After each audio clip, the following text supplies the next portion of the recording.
Amazon Influencer Canada, is it worth it? Hey everyone, how's it going? It's Jewel Tolentino here from Essetino Media, and on this channel we show you how to create profitable content. Alright, so welcome to episode 10 of my Amazon Influencer series. If you don't know, I've been documenting my whole process from the beginning of this whole journey up until now, and if you haven't seen the other episodes, head down to the description because I will have episode 1 for you to start. So I'm going to be talking about the on-site commissions for the Amazon Influencer Program for Canada.ca. It's still new. A lot of people have been asking, is it even worth the time to upload your videos from .com to .ca? And my answer is yes. It's totally worth it to upload to .ca, and if you aren't, you should be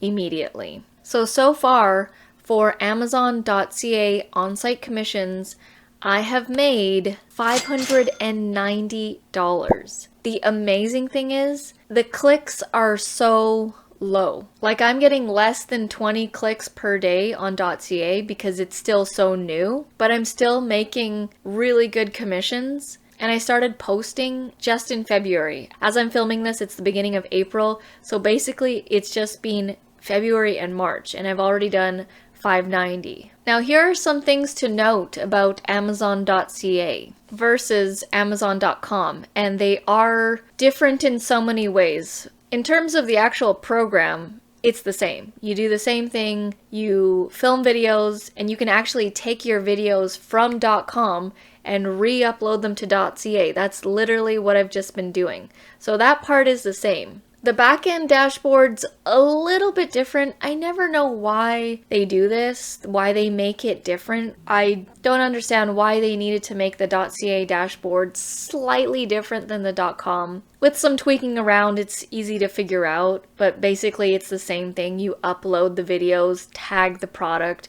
write a title, and then click upload. And then it takes a few hours to a day, sometimes the weekend, for them to get approved. So here are some things I noticed. These are two different marketplaces, obviously, which means the products that are on .com, not all of them will be on .ca. You see, I'm Canadian, and I've sold on both platforms with private labeling, with Amazon FBA, and so I'm very familiar with the Canadian market and the US Amazon market as well. I order from both. I'm here in Vancouver, British Columbia, Canada.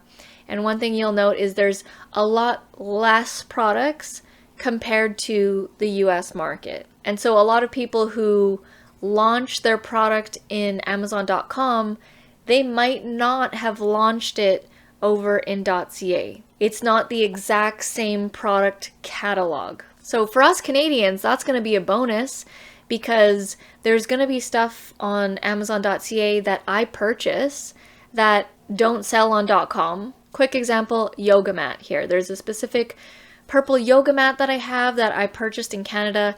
I was not able to list it on Amazon.com, but I can list it here in Canada. So that's a small advantage for us Canadians. And just like if you're located in the US, you'll have advantages as well because you'll have access to products that we might not have access to. Another thing about Amazon.ca is because Canada as a whole, we are smaller in terms of population. In terms of landmass, we're huge, but in terms of actual population, a lot of people don't know this, but our population is significantly smaller than the US, meaning the sales volume is going to be lower. It's not going to be the same as .com. I think we have like less than 50 million people in Canada, and the US has like, I don't know, close to 400 million or something. So you can see that there's a big difference. Also, the pricing will be different in Canada. So if you're in the US and you're, listing products, you might notice that Amazon.ca products seem a lot higher in price. It is higher in price here compared to you guys over in the United States. So my experience thus far with .ca has actually been awesome. I'm loving it because technically I'm taking all my .com videos and I'm just re-uploading them to .ca, which makes the whole thing a lot easier. And I have to admit that I haven't been creating new videos because I'm in the process of taking all my .com videos and putting them to .ca.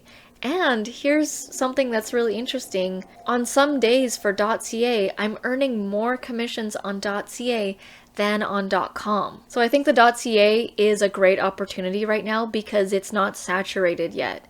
It will get saturated, like what's happening with Amazon.com, and pretty much every product has a video to it for the most part. Right now it's the Wild Wild West on .ca, so I'm wanting to cash in on that, so that's why I'm spending more time uploading my videos to .ca than I am creating new ones for .com. Now obviously when I'm done uploading all my stuff on .ca, I'll go back to creating more videos, but until then, I see huge opportunity with Amazon Canada right now. So overall, I'm loving it. I'm uploading every day to .ca. It's cool to see the commissions coming from .com and .ca. I haven't received my first payment yet because I started in February and it takes 2 months after you start. So I think I should be receiving it at the end of this month. Oh, and another side note, I don't actually check to see if my videos have gotten placements or anything.